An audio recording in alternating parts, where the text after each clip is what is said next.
the prophet who challenged a king, Micaiah, and the 400 prophets. King Ahab stood inside his palace, looking toward the land of Ramoth-Gilead. The city had been taken from Israel, and Ahab wanted it back. But before he marched his army into battle, he wanted an answer from God.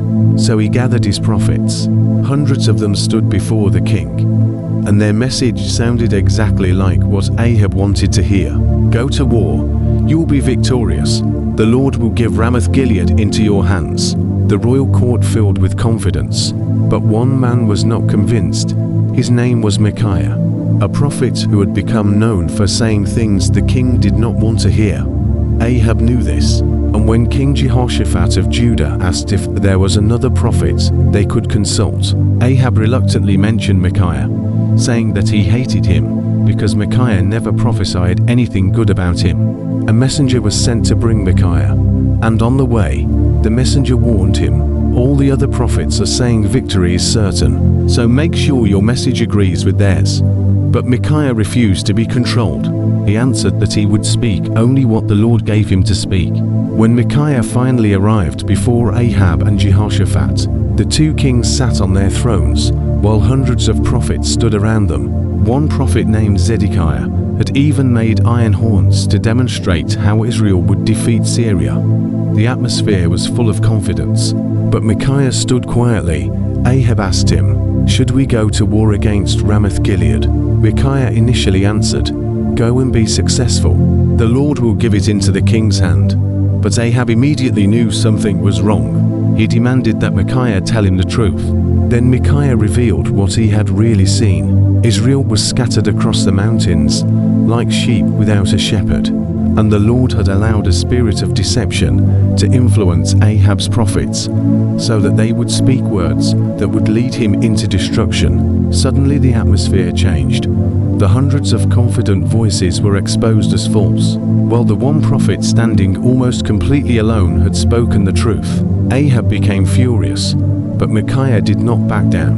One of the other prophets struck him and mocked him, asking when the Spirit of the Lord had left him to speak such words. Micaiah simply answered that the day would come when that prophet would discover the truth. Ahab ordered Micaiah to be taken away and imprisoned, and he commanded that he be given only a small amount of food until the king returned safely from battle. But Micaiah gave one final warning: if Ahab returned safely, then the Lord had not spoken through him. With those words, the decision was made. Ahab would go to war. The king knew the warning, but he still believed he could escape it.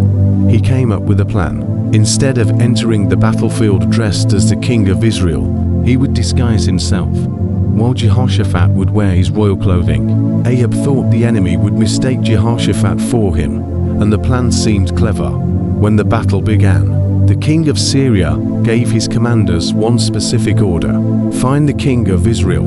They searched the battlefield, and when they saw Jehoshaphat in royal clothing, they surrounded him. But Jehoshaphat cried out, and the commanders realized he was not Ahab, so they turned away. Ahab must have thought his plan was working. The disguise had protected him. The enemy could not find him, and perhaps Micaiah's prophecy would fail after all. But then something happened that nobody planned. An ordinary soldier drew his bow and released an arrow. He was not aiming specifically at Ahab.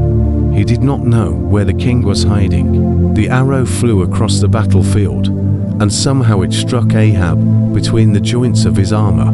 The king was wounded. He remained standing for a while, but eventually the blood from his wound filled his chariot, and by evening Ahab was dead.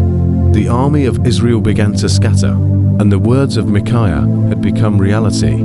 The king who believed he could outsmart the warning had fallen. The hundreds of prophets who promised victory had been wrong, and the one man who stood alone had told the truth. Micaiah's story is powerful because he had every reason to remain silent. The king had power, the other prophets had numbers, and telling the truth had already cost Micaiah his freedom. But he refused to change his message simply because the truth was unpopular. Ahab wanted people who would confirm his desires, but God gave him a prophet who confronted them. And there is a warning here for anyone who only wants to hear what makes them comfortable. Sometimes the voice telling you what you want to hear is not the voice leading you toward safety. Sometimes the truth is uncomfortable because it forces us to change direction. Ahab had surrounded himself with hundreds of voices, but he ignored the one voice that warned him. He trusted his own strategy, his disguise, his army, and his position as king. But none of those things could change what God had already revealed. Micaiah stood alone, but he was not truly alone, because his confidence did not come from the approval of the crowd. It came from knowing that he had spoken the word of God. And when the battle ended, the truth remained standing. The king had fallen, the army had scattered, and the prophet who had been rejected had been proven right. Sometimes faith means standing when everyone else sits down, speaking when everyone else remains silent, and refusing to trade truth for acceptance. Because 400 voices can be wrong, a powerful king can be wrong, an entire crowd can be wrong, but the word of God does not need a crowd to make it true. And Micaiah's story leaves us with one unforgettable lesson. Never measure truth by how many people are saying it. Measure it by whether it comes from God, because sometimes the loneliest voice in the room could be the one telling the truth.